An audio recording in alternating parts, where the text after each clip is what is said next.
Hi, welcome to the Organic Beehive channel. I am a wife and stay-at-home mom.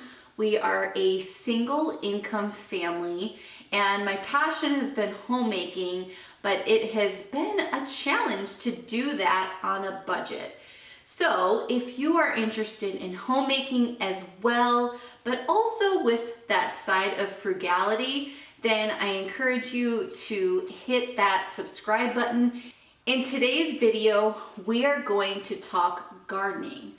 Now, gardening can be budget friendly and it can be actually the opposite end of that spectrum too. It all depends on your vision for your garden. So some people love the beautiful raised garden beds and the white picket fence around it, and you can really get extensive and elaborate with your gardening space. But I think that we tend to think that that is the only way based on what people are sharing on social media. And I'm here to tell you that's not true. You can get creative. I have watched a channel on YouTube and his whole garden is no dig. So he actually did not make any raised beds. He does it directly in the ground. He adds nutrients and all these different things to the space to feed the soil and also to give your plants a medium to grow in. And I think that is such a great budget-friendly way to do gardening. And in fact, a couple of weeks ago, we just got a big truckload of wood chips for free. If you just look around, they do wood chip drops in so many places. And we have a bunch. You can use that to fill your raised garden beds. You can use it to mulch around your garden. It doesn't matter. The sky is the limit. Compost, whatever. So as I'm actually talking, I have my front bay window right here. The wood chips are staring at me. We actually added some to our chicken run so it wouldn't get so muddy, but we have a lot left over and there's still a lot to do. Gardening does not have to be expensive. We kind of did middle of the road when it came to our garden. We don't have a fence around our garden. It hasn't been an issue for a couple years, I'll say. We don't have deer. Deer is a nuisance in our area, but we live in a pretty populated, we're in a suburb and we're in a neighborhood, so deer are not normally an issue here. I have seen deer once in the almost 10 years I've lived here. We do have rabbits and they have eaten our produce in the past, and so we tried to problem solve that by making a taller garden bed. We did that 2 years ago, and I did a whole YouTube video and blog post that I'll post in the description below on how we did that. But I don't know if that helped it or I don't even know what happened, but the rabbits, even though they're in our yard, they haven't gotten to our garden. So as far as fencing goes, I haven't had an emergency reason to put one up. So crossing our fingers that is still the case. In fact, one year we had a turtle in our backyard of all things, and it did eat, I think, some tomato and lettuce. That was funny. That didn't bother me so much. It was just the one.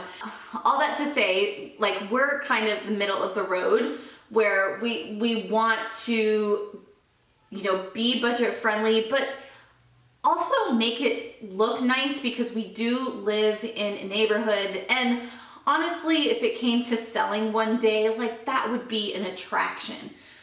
We didn't go all out. My husband built the garden beds, and I think we did it like at the height of the lumber price spike back in 2020. But during that time, we still spent a few $100s on 4 garden beds. Maybe I'm trying to defend my stance as to like why we did that. We did spend a little bit of money, but I look at it as an investment. Yes, I'm going to spend money the first time, that initial payment of making the beds and filling the beds. But after that, if I'm mulching and taking care of things, I should not have to put much more money into those garden beds. We make our own compost, we fill it with that. We have so many leaves in autumn that fall all around our house, and so we use that for, you know, compost and mulching the garden. So we're constantly adding to it for free, and then all we're having to do is, you know, put our seeds or our seedlings into the ground come spring. And you can even save money by saving your own seeds. So we will purchase heirloom seeds, and I have a whole blog post on my favorite heirloom seed companies to purchase from. And the great thing about heirloom seeds is you can save the seeds and you can use that the next year and the next year, and it just keeps providing for you and your family. So there are ways to garden on a budget, I promise you. And actually today I'm going to share with you kind of like our vision for 2023 as far as the garden goes. I didn't think I would be here doing the garden at all, to be honest. If you followed me for, you know, a few months, you know that I was expecting back in summer, the end of summer last year, and we were due in April, so very soon. And I knew April is such a busy time as a gardener, because not only are you starting certain seeds indoors, you might be transplanting some seeds outdoors, you're just getting ready for the garden. There's a lot to do. So once I found out we were expecting April, was like, it was kind of this relief and this excuse now that, cool, I am going to give myself a pass and I won't garden this year. And it felt like a huge relief. And I ended up miscarrying at 12 weeks. And I don't know, I guess just with the timing and everything of all of it, I never really got back into that gardening spirit. And, you know, I talked to my husband about this, and I was like, man, I'm just burned out. You know, there were some reasons why I was feeling overwhelmed in the garden. You know, it takes a while to water it every single day. I got really lazy toward the end of the summer because it gets really hot here in July and August. And having the discipline to go out and water every day on top of homeschool and all of the things, it did become this daunting task. It was not comfortable. You know, at the beginning of the year, you're excited about it, but at the end, you have lost your motivation, and that was me. So we are hoping to put like a irrigation system so that that garden can thrive on its own. I am very much looking forward to that, and I will keep you updated on that. So that is going to help us out a lot. The second thing that was really, actually there's probably 3 things overwhelming. The second one was the pests, and I don't know if it's just like the climate we live in, it's hot and humid, paired with maybe the produce that we were growing, I'm not sure. But tomatoes, we have dealt with aphids in the past. We did much better with that this last year. But hornworms, tomato hornworms, we had to stay on top of it. We saw numbers and numbers of them that we'd have to pull out and check every week. And then the other one, I believe it was the cucumber beetle. Every time we would grow cucumber, they would get infested by these beetles. And I've heard to get over that is you buy a row cover, and every night you cover your cucumbers up with that, and every morning you take it off. And I just didn't know if I had the discipline or, you know, just the good memory to do that. I don't know. So those were my issues with that. And so it's like I started these things from seed and pruned and, you know, just took care of these plants in the end for these little pests to take over, and then I'd get like a small harvest. And it wasn't feeling worth it to me. And then the third reason was more thinking about preservation. So some vegetables require a lot more work for preserving than others. So tomatoes is a perfect example. I love tomatoes. It is such a versatile vegetable, fruit, whatever you want to call it, fruit. But the canning process, I don't know. It's still not second nature for me to can. So maybe that's like the reason why I don't really want to do it. It does take a lot of my focus time, but we also didn't really have the equipment to be able to process all the tomatoes. And so it's just like an all day weekend event for us. And our time is precious, and I don't necessarily want to do that on a weekend. So what ended up happening is last year I froze our harvest as it came in with the plan of canning when we were ready. And here we are in spring, and we still have not canned it. And now it's gotten dwindled down enough to where it's not worth it to can. But all that to say, you know, we had good intentions of canning, but at the end of the day, I wasn't motivated enough to do that. With all of that said, we sat down and we really talked about how can we tackle this year's garden that feeds us and nourishes us and provides sustenance for us, but also doesn't feel overwhelming. And so today I'm excited to share with you, as long-winded as that was, what we plan on growing this year and kind of the why behind it. So I've got my homestead journal here that I've kind of started this year just to take some notes and, you know, how much did I grow? How much did we end up using? It's just nice to look back at those sort of things. I don't know how well I'm going to do with it, to be honest. But so far I've been pretty consistent with tracking certain things. So we'll see once it gets a little busier. So I wrote down the vegetables that we wanted to grow this year in the order of importance. So the first, and I don't have it here with me, it was on backstock. I think it's going to be shipped out at the end of, I don't remember if it was March or April. But we got Yukon Gold potatoes. We are probably going to grow those in half of the garden bed, and I think that should provide quite a bit for us.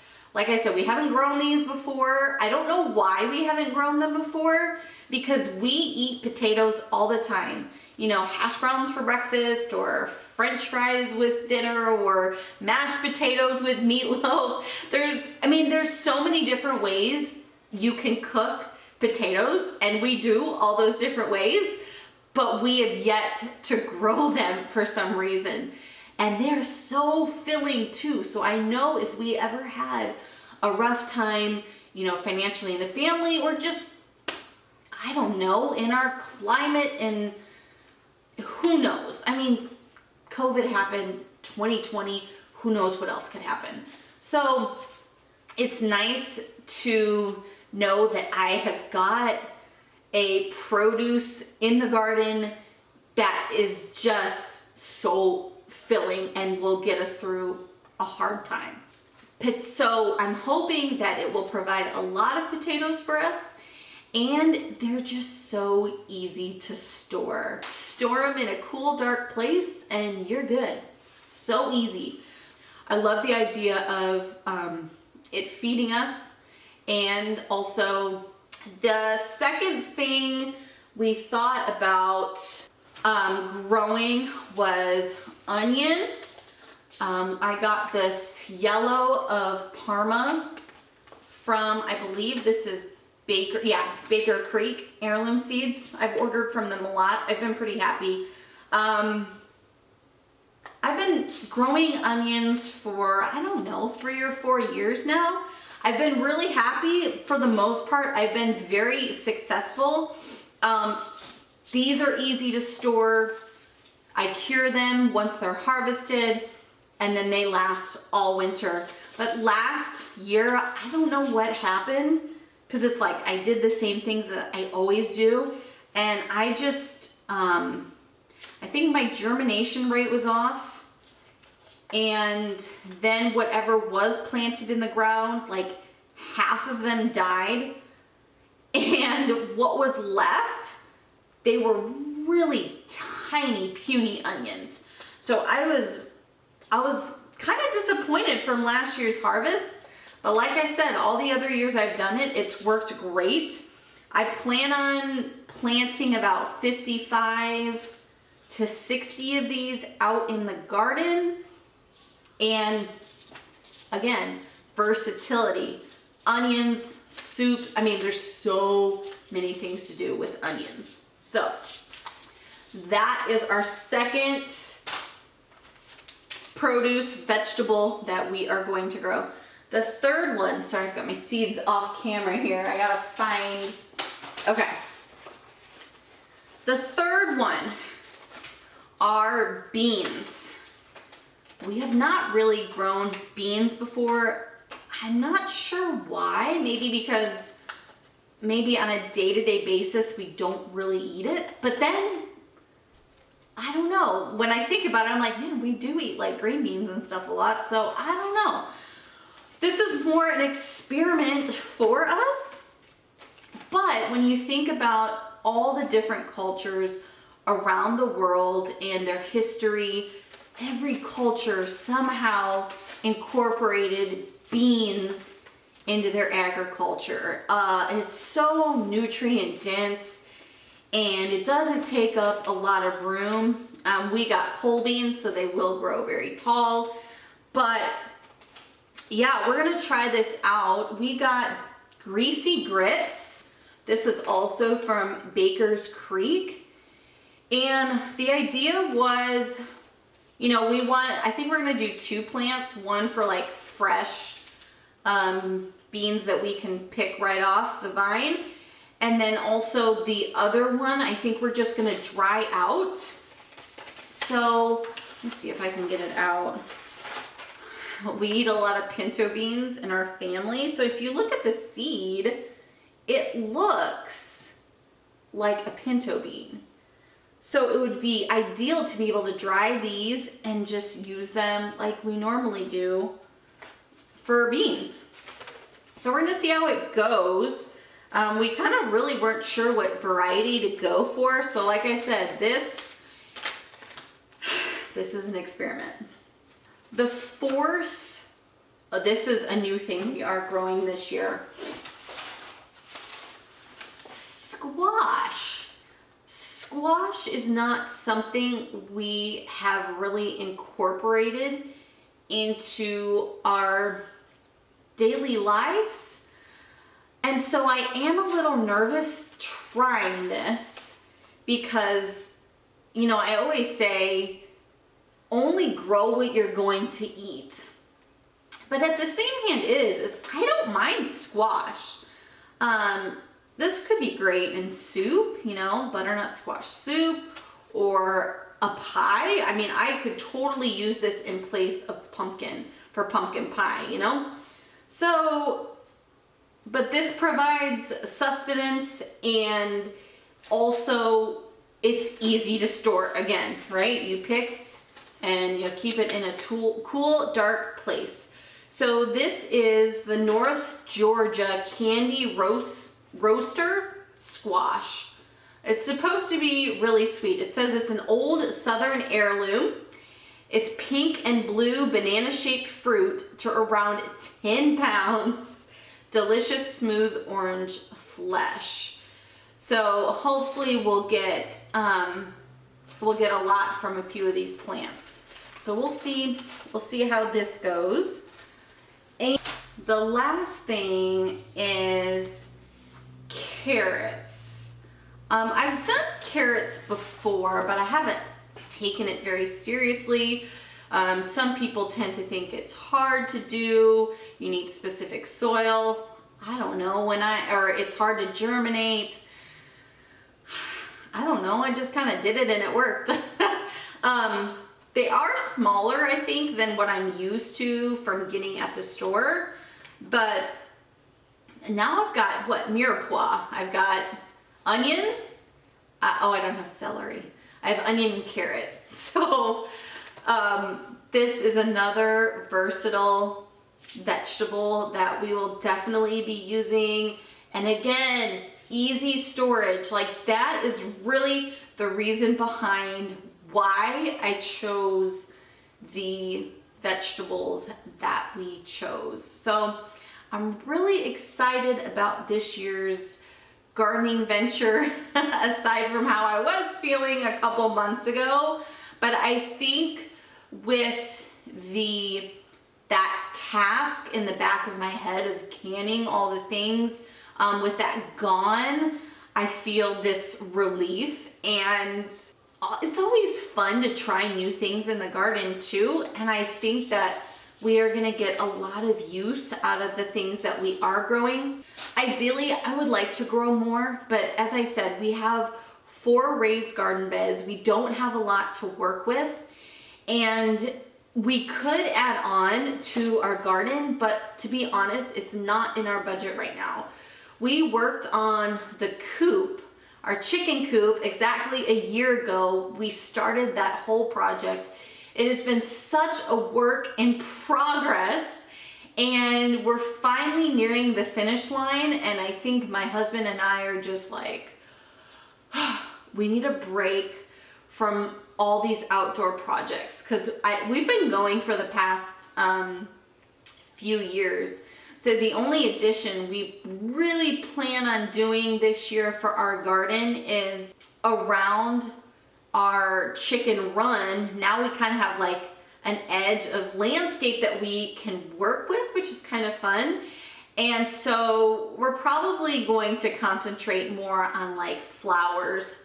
So we're gonna work on the soil around the edge of the run. And in a few months, we're gonna be adding some calendula, which I love growing. I can make like a salve, which is our natural neosporin.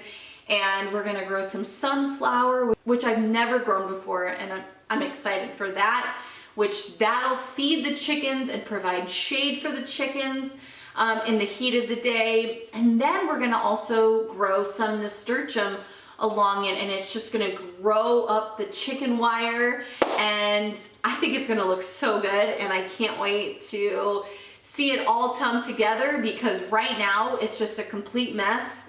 It's not a mess, but it's not pretty to look at. I just have tarp to kill the grass around it, and my pots, I don't know, my unused pots all around it. So it's not really a pretty sight to see, but I keep envisioning what it can look like for the summer, and I cannot wait.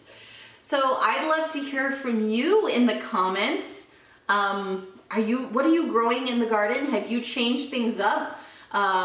You know, gardening is all about trial and error, and at some point you got to get out of your head and stop thinking and just do it. That's what we did, and we haven't looked back, and it's been fun, and it has fed our family. And I just see like our grocery bill just shrink every year. It's amazing. So I'm so glad you came along with me today. If you liked this video, make sure to give it a thumbs up. I know everybody says it's redundant, but it really does help a channel grow. So if this is something you resonate with, I really appreciate it. Thanks so much for watching, and I'll catch you next time. Bye.